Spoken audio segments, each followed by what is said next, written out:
Hi hello നമസ്കാരം. ഞാൻ നിത്യ പ്രവീൺ. പ്രണയം എന്ന് പറയുന്നത് ഒരു വികാരം തന്നെയാണ് അല്ലേ? പ്രണയിക്കാത്തതായിട്ട് ആരെങ്കിലും ഉണ്ടോ? നിങ്ങൾക്ക് ആർക്കെങ്കിലും പ്രണയം ഉണ്ടോ? ഉണ്ട്, പക്ഷെ പറയത്തില്ലെന്നല്ലയോ.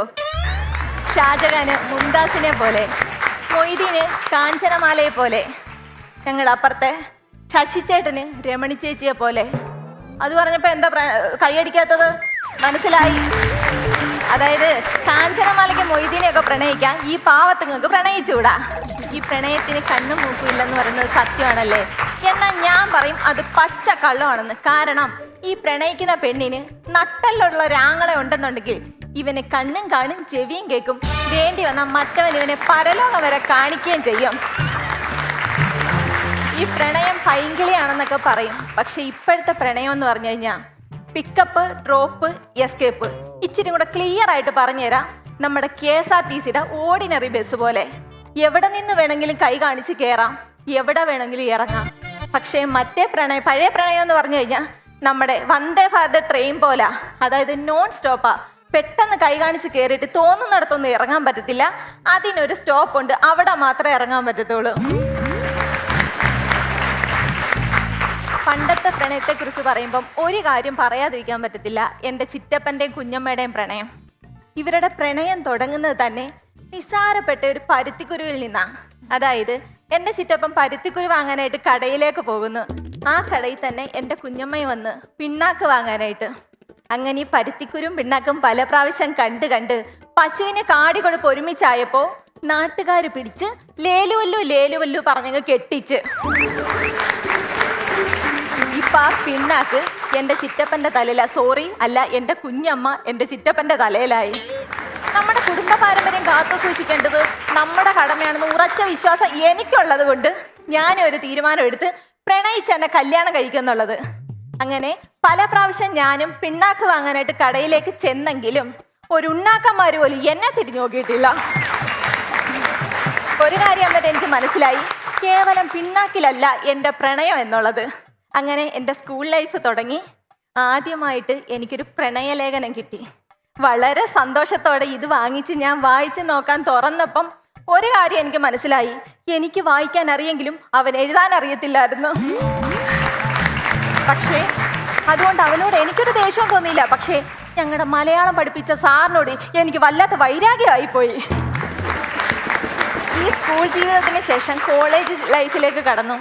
അതൊരു വല്ലാത്ത അനുഭൂതിയായിരുന്നു. കാരണം എന്ന് വെച്ച് കഴിഞ്ഞാൽ എന്നെ വീട്ടിൽ നിന്ന് സ്റ്റോപ്പ് വരെ എനിക്കൊരു ബോഡി ഗാർഡ് കാണും, ബസ്സിനകത്ത് വേറൊരു ബോഡി ഗാർഡ്.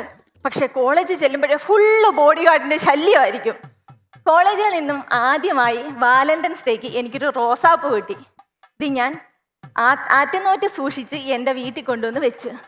റോസാപ്പൂവിനകത്ത് ഉറുമ്പ് കയറുന്നെന്നും പറഞ്ഞുകൊണ്ട് ഒരു ലെക്ക് ലെവലില്ലാത്ത എൻ്റെ അച്ഛൻ കുറച്ച് DDT തട്ടി അങ്ങ് ഇട്ട്. ആ പൂവ് വാടുന്നതനുസരിച്ച് എൻ്റെ പ്രണയവും കൊഴിഞ്ഞു പോയി. പിന്നെ ആകെയുള്ള ഒരു പ്രതീക്ഷ എൻ്റെ നാട്ടിൽ നിന്ന് തന്നെ ഒരു ലൈൻ വലിക്കുക എന്നായിരുന്നു. രാവിലെ കുളിച്ചൊരുങ്ങി ജംഗ്ഷനിൽ ചെന്ന് നിൽക്കുമ്പം ചുറ്റും ഇല്ല ചക്കപ്പഴത്ത് ഈച്ച പൊതിയുന്നതോണം കാണും മറ്റാരുമല്ല എൻ്റെ ആങ്ങളമാര്. ഇവന്മാരെ പേടിച്ച് നേരെ ഒന്ന് നൂന്ന് നോക്കാൻ പോലും പറ്റത്തില്ല. എന്നാൽ ഇവന്മാർ പോയ ശേഷം ഓട്ടോ സ്റ്റാൻഡിലെ കുറിയിട്ട ചേട്ടനെ നോക്കി ഒന്ന് ലൈൻ അടിക്കാന്ന് വെച്ച് കഴിഞ്ഞാൽ 32 പല്ലും കിണിച്ചോണ്ട് കാണും എൻ്റെ ചിറ്റപ്പ എൻ്റെ ഫ്രണ്ട്. എന്തിനാണോ എന്തോ.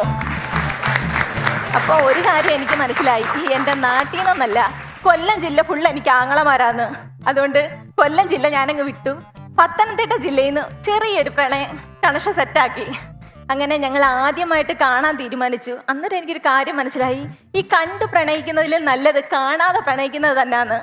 ചേട്ടൻ എന്ന് പറഞ്ഞത് എൻ്റെ മനസ്സിൽ നല്ല കട്ട താടിയും ജിമ്മ ബോഡിയൊക്കെ ഉള്ള ഒരു പുള്ളിയായിരുന്നു. ഞാൻ പുള്ളിയെ കാണാൻ ചെന്നപ്പം കട്ടത്താടി പോയിട്ട് ഒരു കുറ്റിത്താടി പോലും അങ്ങേറെ താടിക്കത്തില്ല. പിന്നെ ഞാൻ എന്നാണ്. പക്ഷേ തള്ളെന്ന് വെച്ചൊരു 1.5 തള്ളായിപ്പോയി. ഇങ്ങേരുടെ തള്ളു കേട്ടിട്ടാ ശരിക്കും ഞാൻ വീഴുന്നത്. കല്യാണം കഴിഞ്ഞ് വീട്ടിൽ ചെന്നപ്പം എനിക്ക് മനസ്സിലായി. രാത്രിയൊക്കെ ഞാൻ വിളിക്കുമ്പോൾ പുള്ളിയോട് ചോദിക്കുന്നത്, ചേട്ടൻ എവിടാ കിടക്കുന്നത്?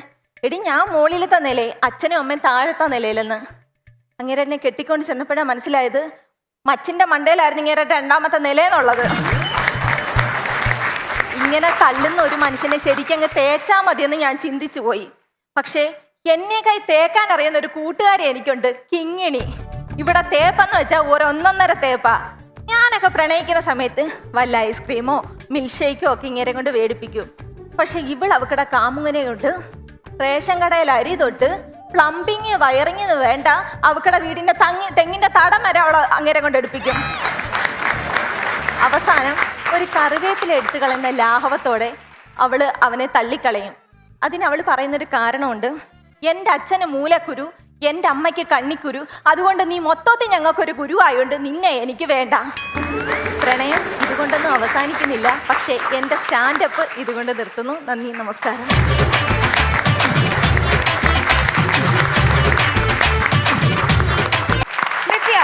നല്ല പെർഫോമൻസ് ആയിരുന്നു, നല്ല ടോപ്പിക് ആയിരുന്നു. പ്രത്യേകിച്ച് ഇവരൊക്കെ ഭയങ്കരമായിട്ട് എൻജോയ് ചെയ്തായിട്ട് തോന്നിയോ? ഓക്കെ, ചോദിക്കാം രമേശ് ചേട്ടാ.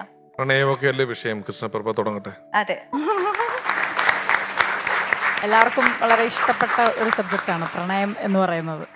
തീർച്ചയായിട്ടും എനിക്കും അതെ.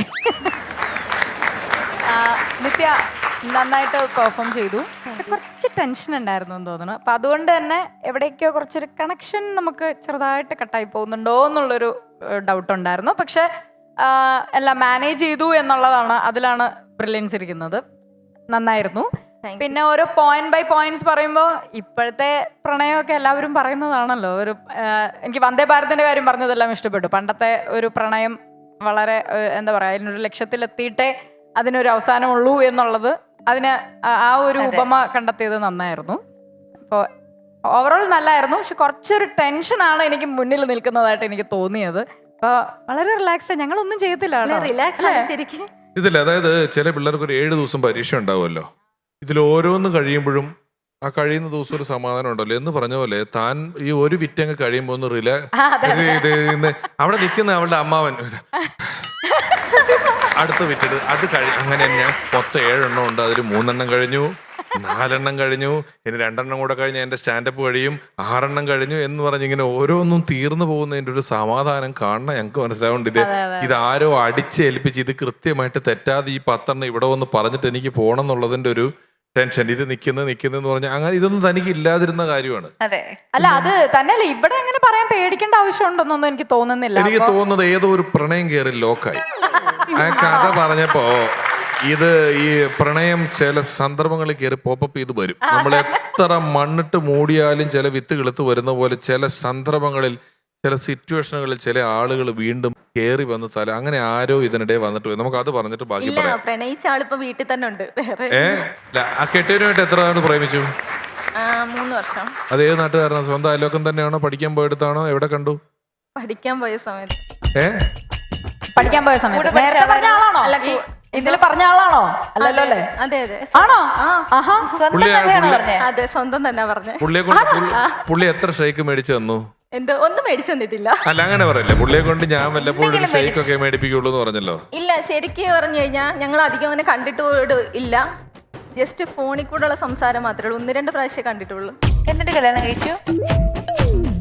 എന്റെ ഡയാനെ, നീ ഇതൊക്കെ വിശ്വസിക്കുന്നല്ലോ. ഇതൊക്കെ വിശ്വസിക്കണ്ടേ? അതല്ലേ ഈ മച്ചിന്റെ മേലെ കിടന്നു പറഞ്ഞത് പുള്ളിയാണോ? നിങ്ങൾ ആദ്യം ഇവിടെ വെച്ചാണ് കണ്ടത്? ഞങ്ങള് കൊട്ടാരക്കര ഗണപതി അമ്പലത്തിൽ വെച്ച കണ്ടേ. ഉത്സവത്തിന് അല്ലാതെ ജസ്റ്റ് ഒന്ന് കാണണോന്ന് പറഞ്ഞ അങ്ങനെ കണ്ടു. അതിന് മുമ്പ് ഫോണിൽ പരിചയപ്പെട്ടു. ചേട്ടന്റെ ഒരു അപ്പച്ചിയുടെ വീട് അവിടെ ഉണ്ട്, പുനലൂര്. അങ്ങനെ അല്ല, എങ്ങനെ പരിചയപ്പെട്ടത്? എങ്ങനെ നിങ്ങൾ കൊട്ടാരക്കര ഗണപതി അമ്പലത്തിൽ വെച്ചാണ് ആദ്യം കണ്ടതെങ്കിൽ അതിനു മുമ്പ് എങ്ങനെ നിങ്ങൾ തമ്മിൽ ഫോൺ നമ്പർ കൈമാറി? ഒരു നമ്പർ മാറി വിളിച്ചതാ. നമ്പർ കല്യാണം മാതിരി ഒരു ഫോൺ നമ്പർ മാറി വിളിച്ചു. പിന്നെ വിളി തുടർന്നു. എന്നിട്ട് നിങ്ങൾ ഗണപതി അമ്പലത്തിൽ വെച്ച് കണ്ടു. അന്ന് ഗണപതി അമ്പലത്തിൽ കാണാൻ വന്നപ്പോ പുള്ളി തേങ്ങയല്ലാതെ എന്തൊക്കെ കൊണ്ടുവന്നു? ഒന്നും കൊണ്ടുവന്നില്ല. താൻ ഒരുപാട് കാര്യങ്ങൾ ഞങ്ങളോട് മറച്ചു വെക്കുന്നുണ്ട്. മാർക്ക് കുറയ്ക്കുക കൃഷ്ണപ്രഭ. മറച്ചു വെച്ചിട്ടില്ല, സത്യം പറഞ്ഞേ. പുള്ളി ഗണപതി അമ്പലത്തിൽ വന്നു, എന്നെ കണ്ടു, തിരിച്ചു പോയി. പിന്നെ 1-2 പ്രാവശ്യം വന്നിട്ടുണ്ട്, അത്രേ ഉള്ളൂ. ഗണപതി അമ്പലത്തിലോ? ഗണപതി അമ്പലത്തിൽ. അതായിരുന്നു നിങ്ങളുടെ ഒരു കാണൽ സ്പോട്ട്? ചെറുതായിട്ട്. വേറെ എവിടെയൊക്കെ വെച്ച് കണ്ടു? വേറെ ഒരു പ്രാവശ്യം ഞങ്ങള് വാളകത്ത് വെച്ച് കണ്ടായിരുന്നു, അതേ ഉള്ളൂ. റോഡ് സൈഡിലോ? എന്നാ കേരളത്തിൽ വെച്ച് നിങ്ങൾ പറഞ്ഞാ പോരായിരുന്നു? ഞങ്ങൾക്ക് എളുപ്പമായനല്ലോ. ആരുടെ വീട്ടിലാണ് ഇത് ആദ്യം അറിഞ്ഞത്? എന്റെ വീട്ടിൽ തന്നെ. പുള്ളി പറഞ്ഞായിരുന്നു. അത് കഴിഞ്ഞിട്ട് എന്റെ വീട്ടിൽ വിളിച്ച് ചോദിച്ചു. സമ്മതിച്ചു? അപ്പൊ തന്നെ സമ്മതിച്ചില്ല. പിന്നെ എന്നിട്ട് ഇതുണ്ടായിരുന്നോ, സമരമൊക്കെ ഉണ്ടായിരുന്നോ? സമരമായിട്ടൊൊന്നുമില്ല, പിന്നെ കൂടെ ഇറങ്ങി വരേണ്ടി House വന്നു. arrest അല്ല, ഞാനൊരു ഡൗട്ട് ചോദിച്ചോട്ടെ. ഞാൻ ഒരു സ്റ്റുഡന്റ് എന്ന നിലയിൽ ചോദിക്കുകയാണെന്ന് വെച്ചോ. സ്റ്റുഡന്റോ? പ്രണയത്തിന്റെ എന്റെ പൊന്നോ, യൂണിവേഴ്സിറ്റി നടത്തുന്ന ആളാ പ്രൊഫസറാണ്, പക്ഷെ ഇവിടെ ഞാനൊരു സ്റ്റുഡന്റ് ആണ് പോകുന്നത്. അല്ല, നമ്മൾ ഈ നിങ്ങൾ വളരെ കുറച്ച് ടൈമേ കണ്ടുള്ളൂ എന്ന് പറഞ്ഞു. എത്ര 4-5 തവണ എന്തോ കണ്ടിട്ടുള്ളൂ അല്ലേ? കൊട്ടാരക്കര അമ്പലത്തിൽ വെച്ചും വാളകത്ത് വെച്ചിട്ടുമാണ് കണ്ടിട്ടുള്ളത്. അപ്പൊ എന്നിട്ട് അതെങ്ങനെ കല്യാണത്തിലേക്ക് എത്തി? അപ്പൊ ആ ഒരു 4-5 ടൈം കണ്ടപ്പോ തന്നെ നിങ്ങൾക്ക് മനസ്സിലായി ഇവനാണ് എന്റെ ജീവിത സഖി സഖൻ. കാണല് കണ്ടു, ബാക്കി ഫോണിലായിരുന്നു. ആളുടെ വീട് എവിടെ? എന്റെ സ്ഥലം കൊട്ടാരക്കര, വാളകം പൊലിക്കോട് എന്ന് പറയും. ഇവിടെ വാളകം പൊലിക്കോട്, കൊട്ടാരക്കര. എത്ര കിലോമീറ്റർ ദൂരമുണ്ട് ഇവിടുന്നാ? തിരുവല്ലേന്ന് 75 കിലോമീറ്റർ. ഇതാണ് പറയണത്, പത്തായത്തിന് നെല്ലുണ്ടെങ്കിൽ എലി മൂന്നാറിൽ നിന്നും വരും. അല്ല, കൊട്ടാരക്കര വാളകം 2-3 കിലോമീറ്റർ അല്ലേ ഉള്ളൂ അല്ലേ? അടുത്തല്ലേ? അപ്പൊ ഇടയ്ക്കിടയ്ക്ക് കാണാൻ സൗകര്യം ഉണ്ടായിരുന്നല്ലോ അല്ലേ? അല്ല, എന്റെ സ്ഥലമാണ് കൊട്ടാരക്കര, ചേട്ടന്റെ സ്ഥലം തിരുവല്ലയാണ്.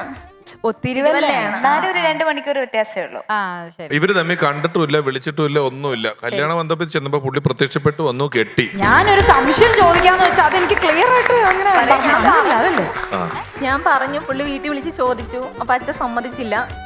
പിന്നെ കൂടെ ഇറങ്ങി വരേണ്ടി വന്നു. പുള്ളി വന്നിട്ടുണ്ടോ കൂടെ? ഇറങ്ങി ഓടിയാളാ അല്ലേ?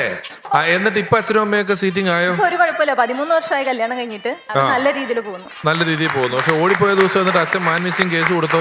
കൊടുത്ത് പക്ഷെ പോലീസ് ഇടപെട്ടോ? അന്വേഷിച്ചില്ലല്ലോ. അന്വേഷിച്ചു. അപ്പൊ മനസ്സിൽ നിങ്ങൾ പറഞ്ഞോ ഞാൻ എന്റെ സ്വമേധ ഇറങ്ങിപ്പോയതാന്ന് പറഞ്ഞോ? പോലീസ് 19 വയസ്സായിരുന്നോ? അങ്ങനെ പറഞ്ഞല്ലോ പറ്റത്തുള്ളൂ. ആ, ഓക്കെ. ഇത് നമ്മുടെ ഒരു ഇതോടുകൂടി ഇന്നത്തെ എപ്പിസോഡ് കൂടെ അതല്ല, ഇതുവരെ ഞങ്ങളുടെ വീട്ടുകാർക്ക് പോലും ഇതിനെ കുറിച്ച് വലിയ ധാരണയൊന്നുമില്ല. അല്ല, ഇപ്പൊ ക്ലിയർ ആയി കാണും. അവർക്ക് ഇതൊക്കെ ചോദിക്കണമെന്നുണ്ട്. ഞങ്ങൾ ചോദിക്കുന്ന പോലെ നാണമില്ലാതെ ചോദിക്കാൻ അവർക്ക് പറ്റുമോ?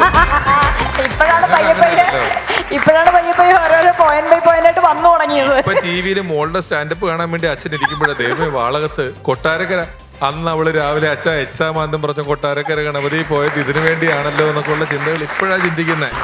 ശരിക്കും ടെലികാസ്റ്റ് ആകുമ്പോ ശരിക്കും ചിന്തിച്ചോളും ഇങ്ങനെയൊക്കെ ആയിരുന്നല്ലേന്ന്.